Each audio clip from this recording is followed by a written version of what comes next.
It is 1 o'clock on the dot, so we are going to get started. I know we had a number of people register for today's webinar, and people are slowly trickling in. So I will do a slow roll introduction of myself to give people additional time to log on. So my name is Tim Bresnahan. I'm the VP of Advancement in Philanthropic Services here at the Community Foundation. I've been in this role for about 2.5 years. My family and I came to Atlanta for this opportunity. I was previously at another community foundation, the Chicago Community Trust, and prior to that, I was a philanthropic advisor in a large wealth management firm, and I actually had several community foundations as clients. So I've really been working with and around community foundations for the last 16 years, and I'm a big fan of what they do, but also recognize that community foundations are not always not necessarily intuitive to figure out sort of what do they do, how do they work, and particularly on the donor advised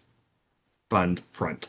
And so this is the second in a series of webinars that we're doing really focused on the nonprofit community to help demystify donor advised funds and to better understand how to effectively partner with the community foundation. So if we move to the next slide.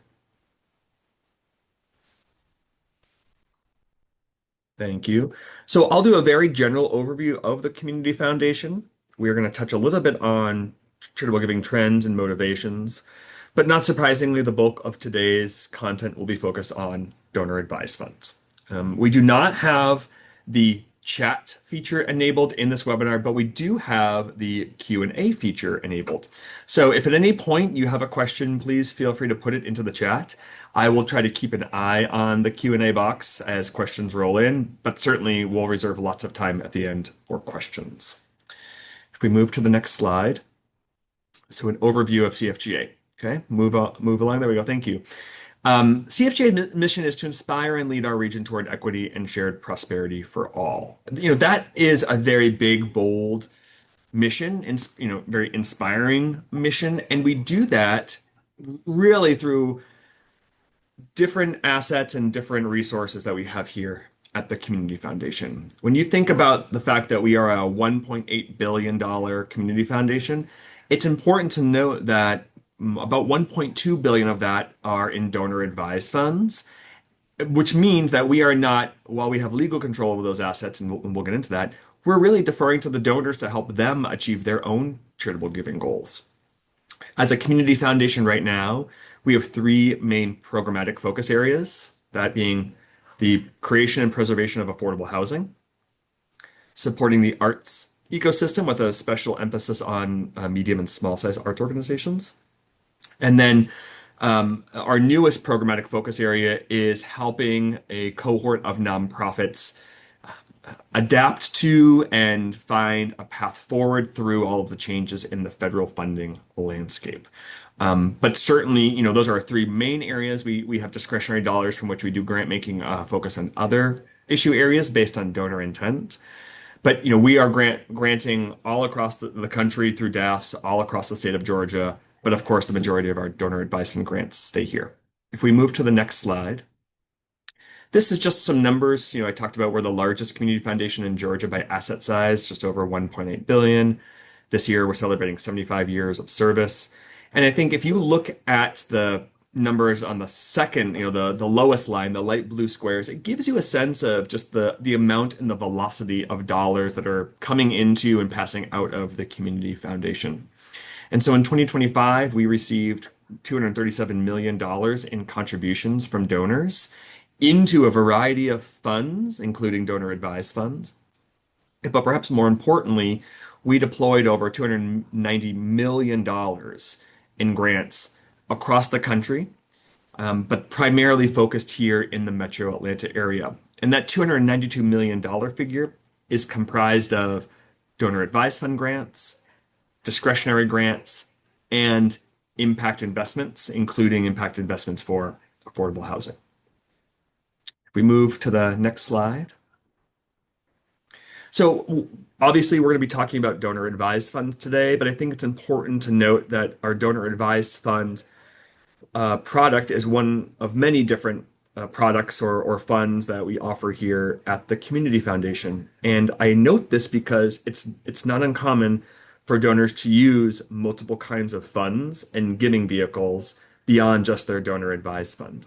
And so just last week, my colleague Amanda and I were working with one of her donors who has a donor advised fund here on creating potentially two endowment funds and a pass-through fund for one specific organization. So we are, meeting donors where they are with their interests and bringing the funds and the products that help them achieve those charitable giving goals. We move to the next slide. Great. Let's talk about giving and motivations. And again, this is not going to be in depth, but I think it helps set the context for what we're talking about today. So many of you saw Giving USA's most recent data came out from 2025. The good news is over $617 billion in giving. 70, almost three-quarters of that giving was from individuals, lifetime giving and bequests. For the first time ever, charitable giving surpassed 600 billion. So, giving continues to grow. I think what we are seeing, and perhaps some of you are seeing as well, is we're seeing more dollars, but perhaps from fewer donors. And so while we see generally, you know, general wealth and income separation, more concentration at the top, some of the charitable giving trends seem to be following that pattern as well, not surprisingly. One of the primary areas that we look to look at in the Giving USA data is public society benefit giving, which includes donor advised funds. And DAF giving in the Giving USA report was up 11.5%, so $72 billion. So DAFs continue to see strong growth from individuals, families, even other foundations and corporations. If we move to the next slide. I pulled out a couple of interesting tidbits from the Bank of America study on high net worth philanthropy. So every couple of years, Bank of America puts out a study on philanthropy amongst affluent, high net worth, ultra high net worth individuals. And here, a couple of tidbits from the most recent report is to build upon the point that I was just making. Affluent Americans are leading in charitable giving, and we see that giving by affluent households is more than 10 times the giving level of the general population. There may be reasons for that, dating back even to 2017, where we saw the Tax Cut and Jobs Act really reduce the number of individuals who itemize when they file their tax returns. And those that give often are giving in years of itemization. So we've seen, individuals thinking about bunching, where they put 3 or 4 or 5 years of giving into a donor advised fund and then use those dollars to grant out over a period of time. We see basic human needs and religion are the top interest areas for the donors in that Bank of America study. When you look at our DAF giving data, it tells us that the top 4 interest areas are education, religion, basic human needs, and arts and culture. And so some of those issue areas are in line with what we're seeing with Bank of America. Others are somewhat different. Charitable giving vehicles are used by 24% of respondents. That means that there's a huge population of affluent and high net worth individuals that are not using formal giving vehicles. And that's something for all of you at nonprofits to be aware of. When you're talking to your donors, really getting a full understanding of how they give is really important. Some may be giving just from personal assets. Some may be giving from a DAF or a foundation. Some may be really sort of waiting till they're older and only giving from retirement accounts. So there's a variety of ways that high net worth donors are giving, but certainly there's a room to run as you think about position giving vehicles, including DAFs.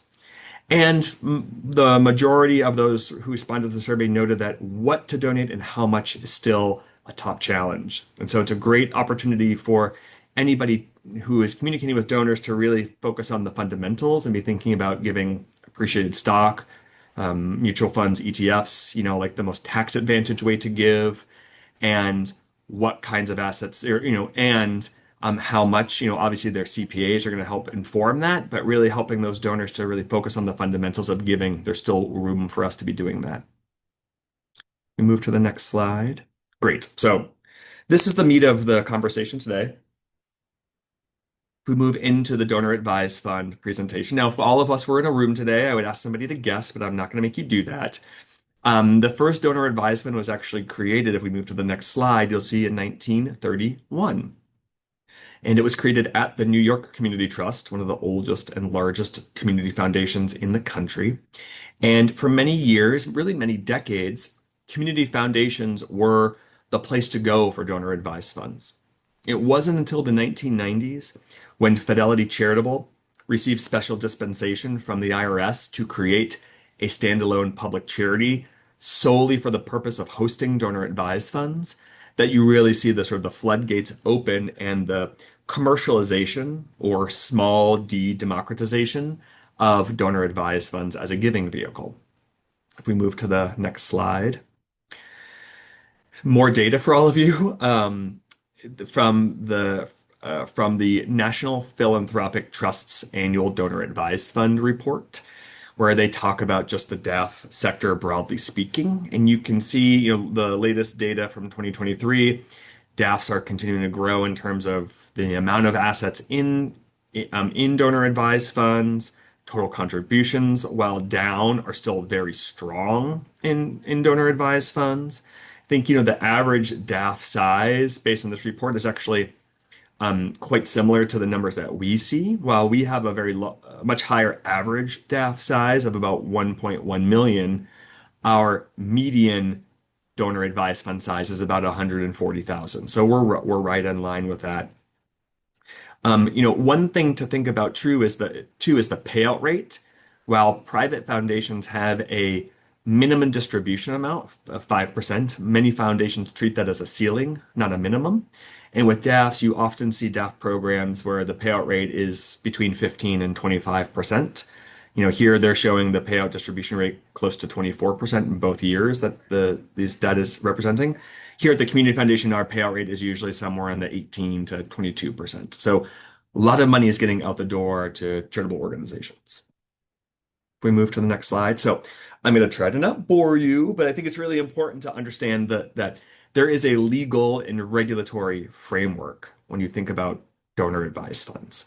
So they do fall within the Internal Revenue Code. So you see a code section here that is one of the primary code sections that governs DAFs.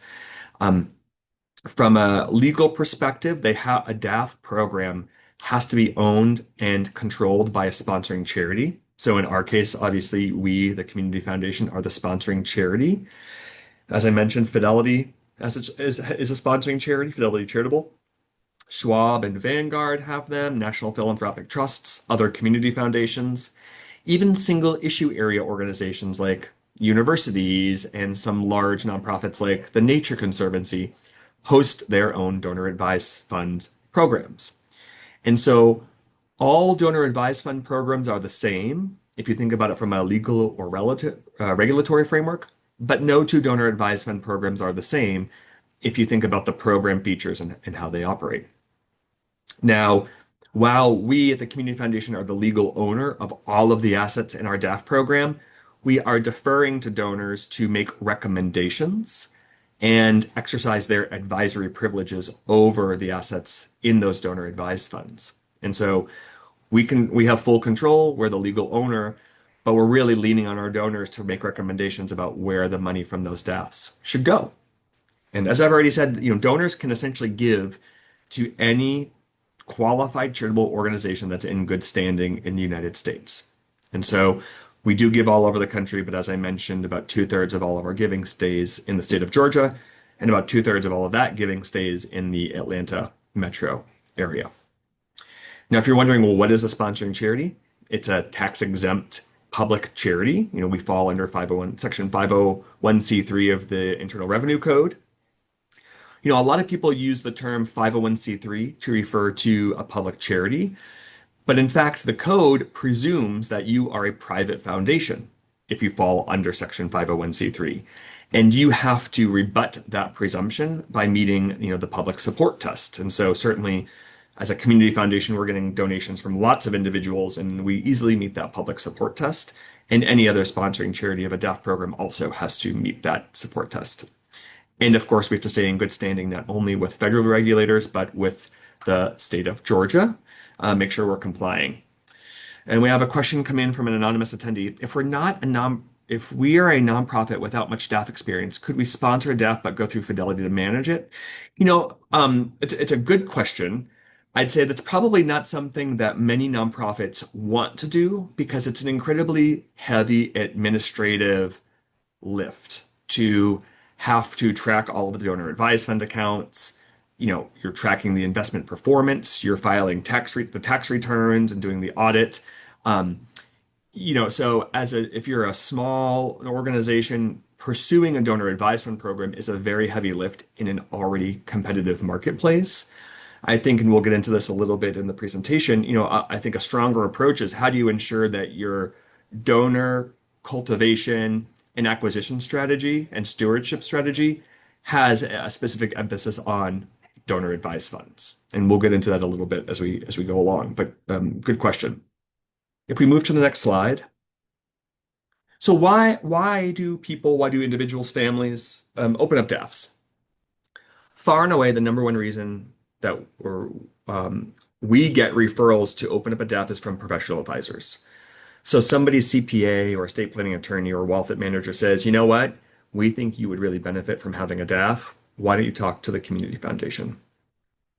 Certainly, tax planning and tax efficient giving is really important, but it's not usually the tail that wags the dog. To state the obvious, most of our donors, if not all of our donors, are charitably inclined. They want to give back. It's an important part of their values. It's an important part of how they operate as a family. It might be really important in their faith. And that's the most important thing to them. But the tax motivations are also important. And so those things speak to each other. For many of our donors, they're introducing giving to the next gen. And so engaging kids or grandkids might be important. They want to give easily and efficiently.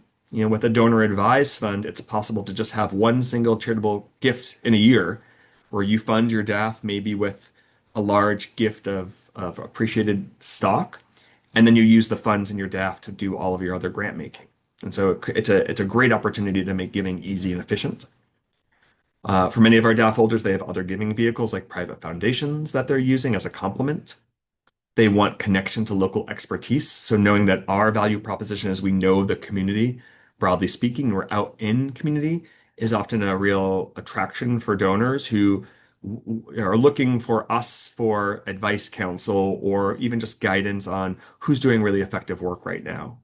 And then anonymity is also something that comes up with some regularity. So while giving from a private foundation, it's very hard to be anonymous because of the 990 that lists individual contributors. With us, you are allowed to give anonymously because as the community foundation, we own the assets. And so we are legally the donor. And if a donor says, please don't include my name when you're doing the grant for my DAF, that's something that we allow them to do. I'm gonna pause for a question.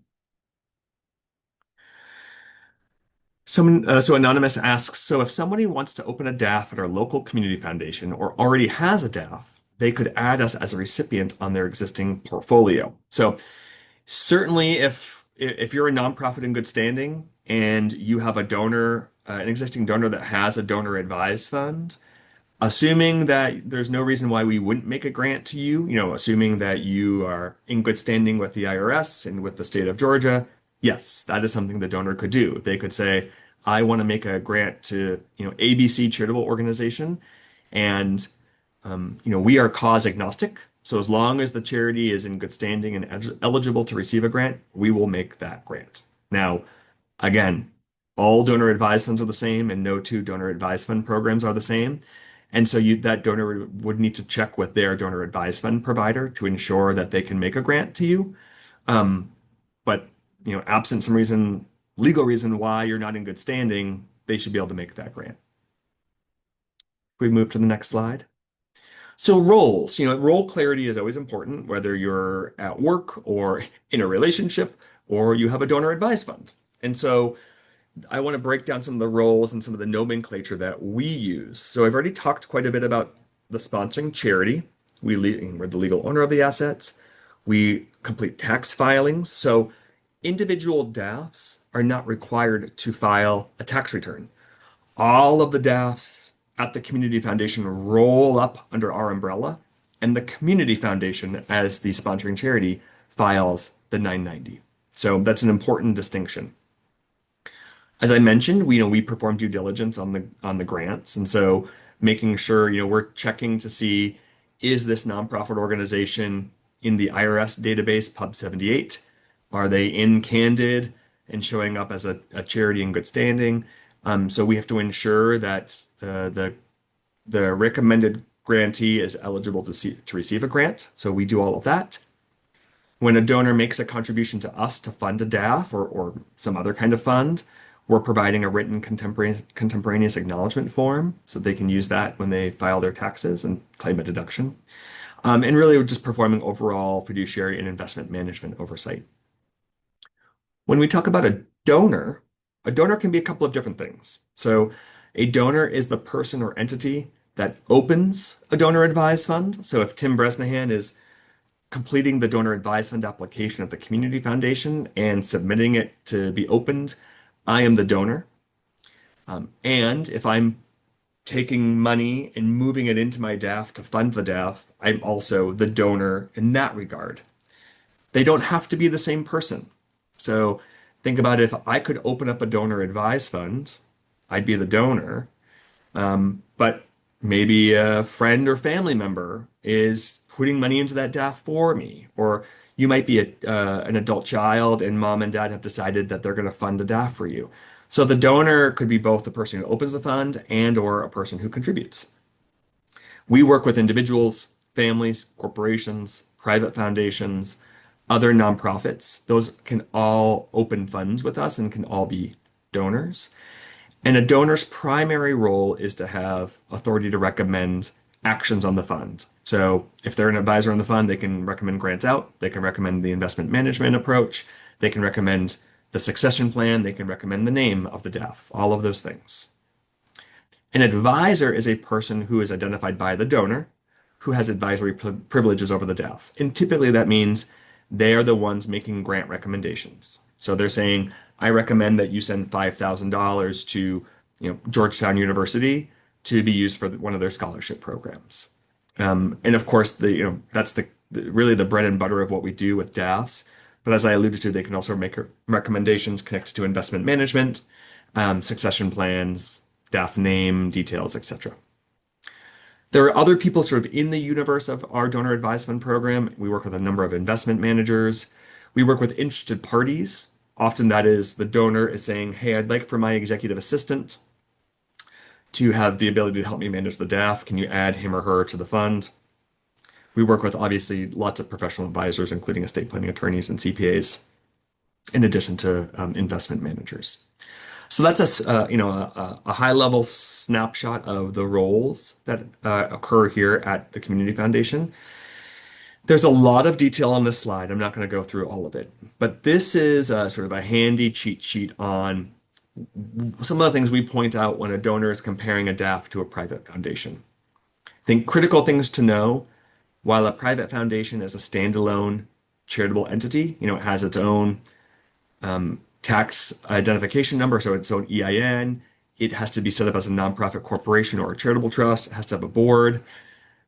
DAFs, all of that, none of that applies to a DAFs because they are a component part of the Community Foundation. There is better tax deductibility for gifts into a donor advised fund compared to a private foundation. Private foundations can be assessed excise taxes on investment income. There are that same excise tax does not apply to DAFs. And there's while donor advised ones do not have a distribution requirement, private foundations do, but also DAFs tend to distribute a higher percentage of their asset base than private foundations. And we'll be sending out materials after this call, and so you'll have this just if you're curious to better understand sort of what are some of the comparisons between those two giving vehicles. Oh, somebody asked, what is AGI? Great question. Adjusted gross income. So when you're thinking about when a donor is making a charitable gift and seeking a deduction, there are really three key pieces of information you need to know for any charitable gift. It's one, what is the donor's adjusted gross income, or AGI? Two, what kind of charitable entity are they giving to? Is it a DAF or a private foundation or charitable remainder trust or some other vehicle? And then three, what is the asset that they're giving? Are they giving cash, appreciated stock, closely held business interests, art, cryptocurrency? So those three things really are critical pieces of information for determining what a donor's deductibility is for any particular charitable gift. Good question.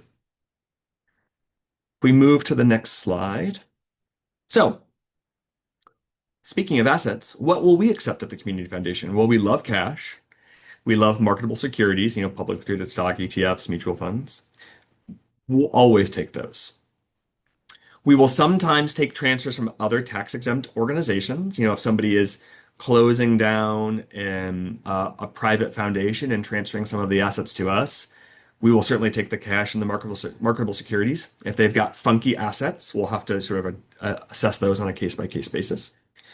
We will always have a conversation, but it'll be on a case-by-case basis decision around private business interests, real estate, both residential and commercial, art and collectibles, crypto, intellectual property.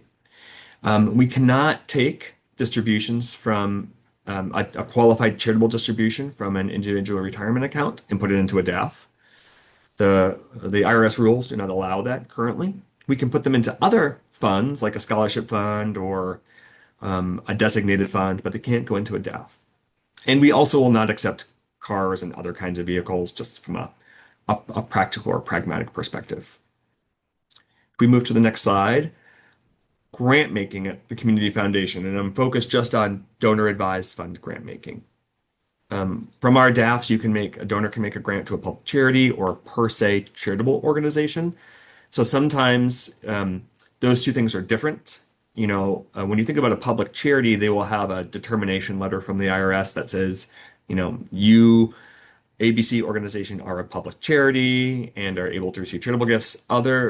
There may be other charitable organizations, churches or other houses of worship, some educational institutions where they don't have that IRS determination letter, but they're still eligible to receive grants.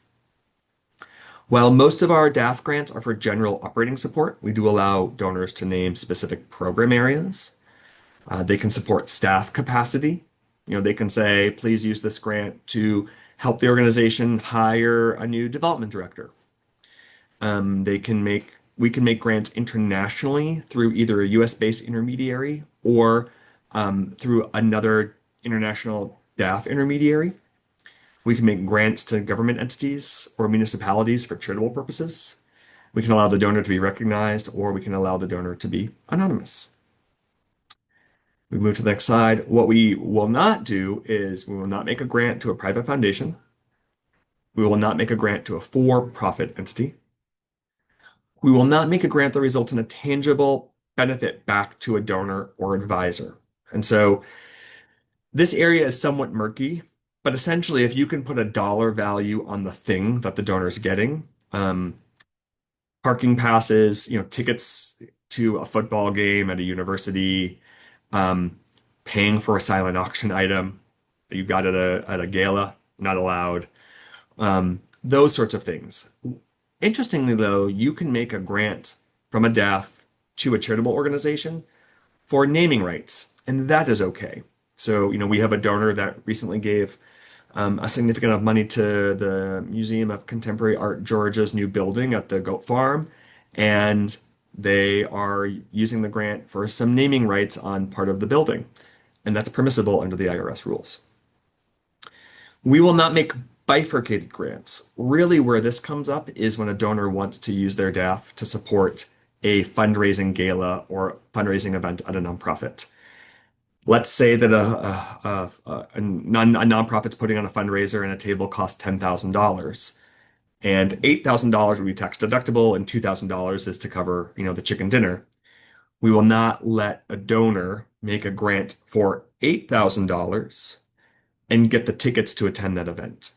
They can support the event, they can send $10,000 and have their names listed as a sponsor, but they have to waive all benefits and they can't accept the tickets or the table. And then finally, we will not make a grant to a political campaign. Move on to the next slide. So, revenue ruling. I'm going to touch on this revenue ruling explicitly on as it connects to pledges. So, for many years, there was a lot of confusion around, can a DAF be used by a donor to fulfill an existing personal pledge? And most community foundations and DAF sponsoring charities would say no, because there wasn't enough guidance from the IRS to feel like we could do it in a way that wouldn't attract sort of backlash or attention from the service. Well, in 2017, the IRS put forward this revenue ruling, and I'm just focused on the pledge portion here. It says that a donor may use a DAF to satisfy a personal pledge. However, the donor can't reference the pledge when they make the grant recommendation to the sponsoring charity. The DAF sponsoring charity can't reference the pledge when they make the grant from the donor advised funds to the organization. And the charity can't be compelled to satisfy the pledge. Basically the relationship is between the donor and the charity. If the donor sends a grant for $50,000 to ABC charity to satisfy a pledge, that donor and that charity should have a very close working relationship so the charity knows that $50,000 is going to be used to satisfy the pledge, even though the grant letter that accompanies that DAF grant doesn't reference the pledge. And so it's just something to really think about with the donors you work with, that if they are intending to use a DAF to satisfy a pledge, they can't reference the pledge when they make the grant recommendation, and we won't reference the pledge when we send you the money with the grant letter attached. Move on. So more DAF regulation fun. So I'm including this. We're not going to go deeply into it. Really, just as a reminder that DAF regulation is continuing to be sort of brought up and then ignored, brought up and then ignored. The last time that we saw really like a lot of attention around potential DAF regulations was in the fall of 2023. A lot of conversation around, who qualifies as a donor advisor, what are permissible distributions from a DAF. Fortunately, none of this has gotten traction. I think generally speaking, politicians recognize they have bigger issues to address than DAF regulation. However, we know that this could come up at any time. And so we are part of a consortium through the council and foundations where we are tracking potential DAF regulations or policy changes that impact us.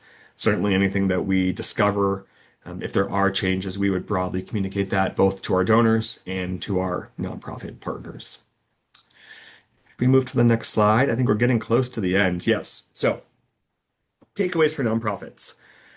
This is on an exhaustive list, but it's sort of top of mind. One, there is no magic list of DAF grantees. So if you are qualified charitable organization in good standing, eligible to receive a grant, you're sort of on the list. We, as I mentioned, we use Candid and Pub 78 to verify. Certainly, if you're a new organization, you may have your determination letter from the IRS, but it hasn't made its way through, the IRS channels or Candid channels. If we have a copy of that letter, we can make a grant. But just to be really crystal clear, we are not keeping a list of preferred organizations or organizations that should get a grant or should not get a grant. We are cause agnostic or organization agnostic. We are looking to our donors to recommend grants. And as long as you're in good standing, we will make that grant. Second, every grant from a DAF is a grant from a major donor. And so stewardship is critical.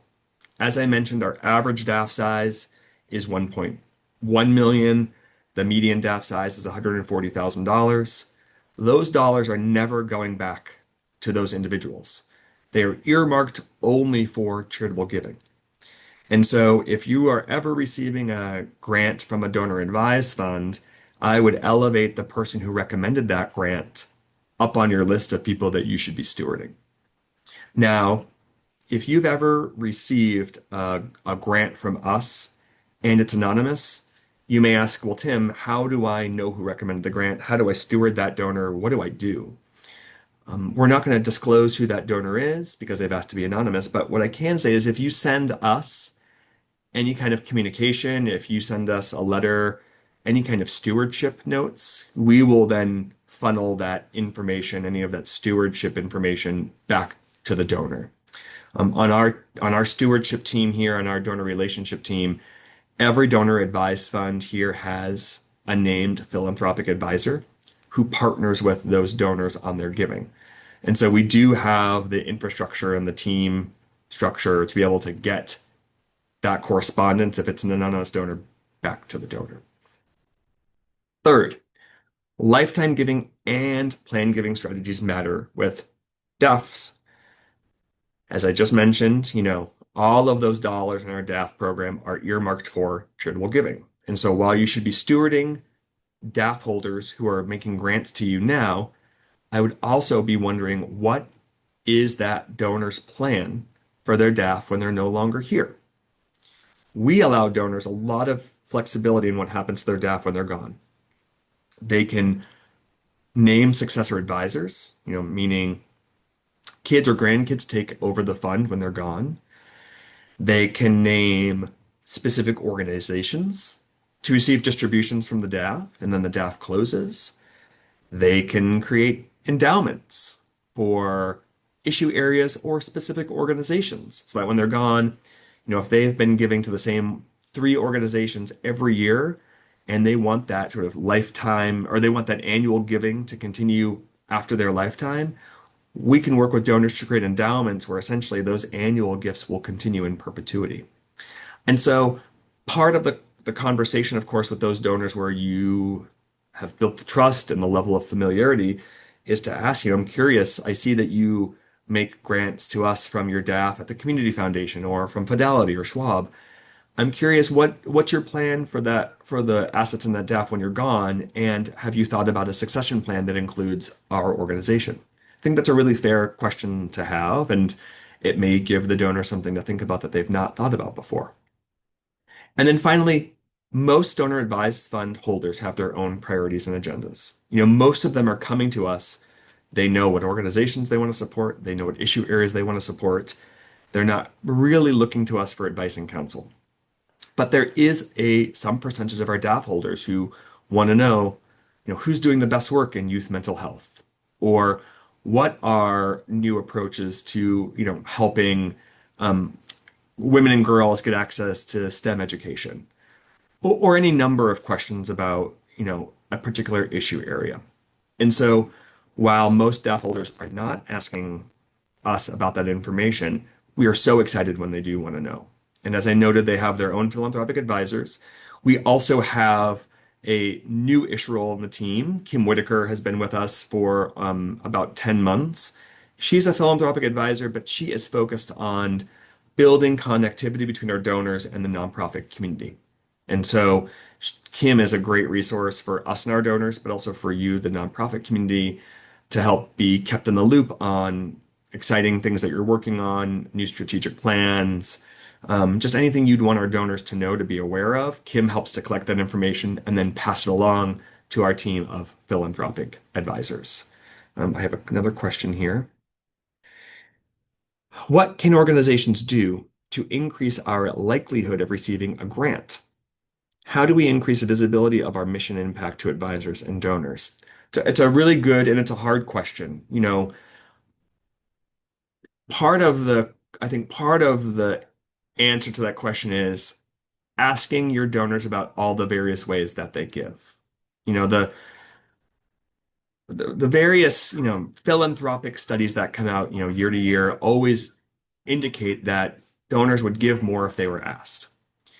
And I think a little twist on that piece of information is, what are you asking your donors about? And part of it may be asking your donors, if they're giving to you with cash or marketable securities, are there other ways that you do your charitable giving? Is there a private foundation in the mix? Is there a donor advised fund in the mix? Is there a charitable remainder trust that, you've set up that you still have the ability to name a charitable beneficiary. I think part of it is asking your donors how they give, and for those that have a DAF, making sure they know that they can support you through a DAF. The, Unfortunately, there isn't really a magic wand for increasing visibility specifically with DAF holders or with the advisors who are making, and or the advisors who are on my team who are working with those nonprofits. Certainly, you know, feel free to send updates on the work that your organization is doing. Kim is a great touch point for all of you because, we have had instances where a nonprofit has sent us an update. And it just so happens that one of our philanthropic advisors has a donor who is looking to do just that. I'll give you an example. We were talking with City of Refuge, and this is early in my tenure, so probably a little over 2 years ago, and they happened to be talking about a welding program. And it just so happens that one of the philanthropic advisors on my team had a donor who just a month before that, had asked, I'm really curious if there are any organizations who have welding programs. I mean, what are the odds? So, for us to be aware of what nonprofits are doing and working on, and for us to be aware of what our donors' interests are, that's how we start to make some of that matchmaking happen. If we move to the next slide, and that might be it. Yep. So I realize I've thrown a lot of information at you today. This was really intended to be sort of a grounding, a primer in donor advised funds. If you have questions, we have about 20 minutes left. I'm happy to sort of stay on the line and answer any questions that you might have. Just as a flag, you'll be getting materials, but also a survey about what was helpful, what would you like to know more about, so that we can better tailor these presentations to meet your needs and your interests. And also, there's a third presentation coming up with my colleague Kim Whitaker and my colleague Lauren Priest, talking about the various ways that you can partner with the Community Foundation, both from the donor advised fund side, but also from our community impact or discretionary grant making side. So, got a couple of questions coming in. The first question from Elizabeth is, could you repeat who we send our nonprofit descriptions to read, the DAF recommendations? So if you would like to keep us updated on the work that your organization is doing, Kim Whitaker on my team would be the best person to do that, and you can find her information on our website. So I encourage you to do that. Anonymous asked, how is Candid utilized in more detail? Oh, we are not currently listed, and I want to get buy-in from our team to get it set up. That is a really good question. And Kim, if you have insight into Candid, I would welcome your feedback on this. And if not, that's okay too. I think nonprofits can they have the ability to claim their profile and update all their information, but they should, if you have a registered 501(c)(3), you've been approved and so forth, you should be able to have a record, or you should be able to get a record. They usually load them automatically, but if you're fairly new, it might not be in there. If you just go to their Mm, website, they have pretty good information about how to do it. But I know, having worked at another organization, I used to update the candidate info all the time. So it's not super hard to do. awesome. Thanks, Kim. And I will say our donors look at that. A lot of them look at it. We definitely look at it. We run charity check through there, but we keep an eye out to see, if there's anything flagged there that might be of a concern or interest. So Yeah, thank you. Another anonymous question. As a nonprofit, is there an easy way to find a relevant DAF? I assume meaning a DAF that would want to support you. You know, there is not, unfortunately. DAFs, and that's really because, DAFs are a giving vehicle that are part of the component of the community foundation. Now, certainly, you could do some sleuthing and look at other similarly situated organizations that are doing work similar to yours, that are sort of in your same issue area, and check out their annual donor lists to see if any DAFs are listed. That's one way. But part of the challenge is, we have donors that name their DAFs something pretty innocuous or something pretty that sort of hides their their identity because they have a desire to be anonymous. And so there is not an easy way to get a full list of DAFs that might be open to supporting you. Will the recording be included in the materials being sent out after this meeting? And do you have access to the other webinars? Do we have access to the other webinars that you're doing? I don't know that this is being recorded. I will have to ask. Yes, this today's webinar is being recorded and will be shared with all of our registrants. And then we will share in that follow-up email a link to register for the next webinar that Tim referenced. That'll be happening later in August. Great, thank you, Paige. Now, next question. Going back to your point about how DAFs can and cannot be used, whose responsibility is it if funds are being used incorrectly? For example, having worked at different orgs, I know that some DAF holders have used their DAFs to buy a table at an event and attended the event. Is it the responsibility of the organization to refuse those funds? Is it CFGA's responsibility to have picked up on the use? Basically, does misapplication of funds jeopardize the organization in any way? So it's a really good question and sort of a tricky question. From our end, what we are responsible for as a DAF sponsoring charity is to ensure that any grant we send out is to an eligible organization for a permissible use.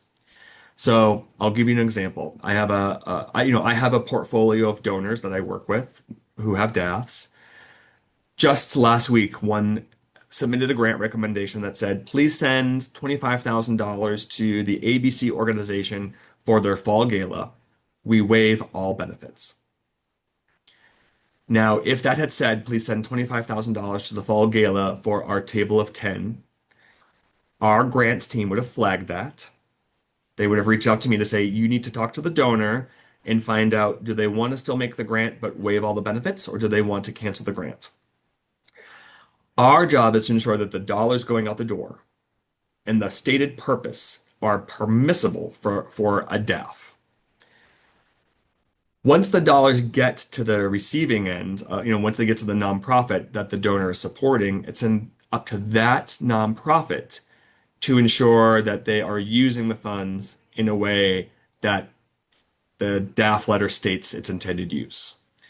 And part of that is to ensure donor intent, but also part of that is, you would never want to be in a place where, like in an audit, they're asking, well, you received $10,000 from the staff for your ABC fall event. We're going to cross-check that against everybody who attended and had a table. Are the chances of that happening high? No. But the short answer to your question is it then becomes the onus of the nonprofit receiving the DAF grant to ensure that they're using the funds per the instructions in the award letter that accompanies the DAF grant. Megan asks, this has been massively informative and helpful. Thank you. That's kind. Thank you. Do you mind sharing other resources for small nonprofits that are coming up this fall or continuing support for continuing support education? I know you mentioned the next webinar. I was curious about other CF opportunities that are on the horizon. That's something that we're continuing to build out in partnership with our community impact team. And so the short answer is no, besides the next webinar that's in August. But it's something that we are continuing to think about from a curriculum standpoint. And so I'd say when you get the survey, if there are topics that are high on your list, please let us know. And Kim, if you have more to share, please. We have our nonprofit newsletter. If you go on our website, you can sign up for the newsletter, and we actually do list grant opportunities that we hear about that are not through us, through other organizations and so forth. And I believe they post them once a month too on social media, on LinkedIn and I believe Facebook, because I think I saw some today actually. So whenever we hear of different grant cycles coming out, we try to share it as much as we possibly can. I will also share that next Wednesday, August 12th, Purpose Possible is hosting an event to go through the Giving USA data. It's at the Terra Theater. You can go to the Purpose Possible website. I know because I'm a panelist. So if I've not terribly bored you today and you want to come hear me join some other people talking about Giving USA, that's available, and that will be some helpful practical advice. I'm representing the Community Foundation, but there'll also be small and medium and large size nonprofits offering advice and counsel along with Purpose Possible. So that's another immediate opportunity. Let's see here. One question, would you recommend networking with financial planners to spread DAF awareness for your charities?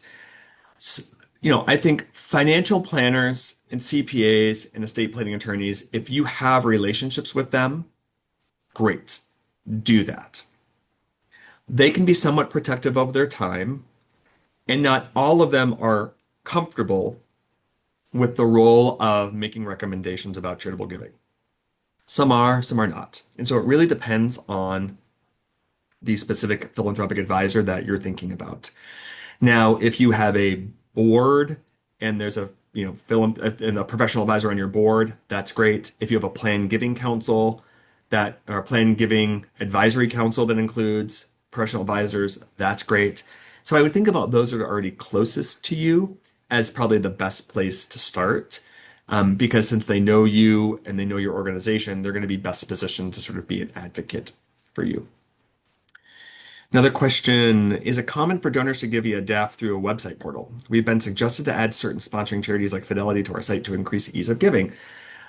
And a lawyerly answer sort of, it depends. There are some sort of quick giving buttons that are very easy to use and are endorsed by the sponsoring charities connected to them. And then there are some third-party providers that offer the quick giving buttons, and they're not actually endorsed by the sponsoring charities that are connected to the DAF program. And so you do have to do a little bit of due diligence to see, what is this easy give button really offering? Who's promoting it? Certainly, if it's coming directly from the sponsoring charity like Fidelity, more often than not, it's legitimate. And but I will say it's not something that all DAF holders and DAF donors have gotten comfort with. We have an online portal that we offer to our donors. Many donors use that to give, and I think some would be suspicious of adding a third portal or a third party mechanism to be able to give. And so part of it's also going to depend on, are your donors who use DAFs actually comfortable using that mechanism to do their giving?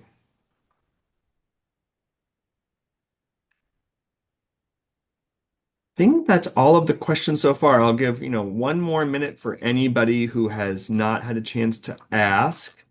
Um, but I will just repeat, we would love your feedback in the survey. We want to make future webinars really helpful to you. So please give us candid feedback that we can use to make the curriculums better. Please join us next month for the next webinar.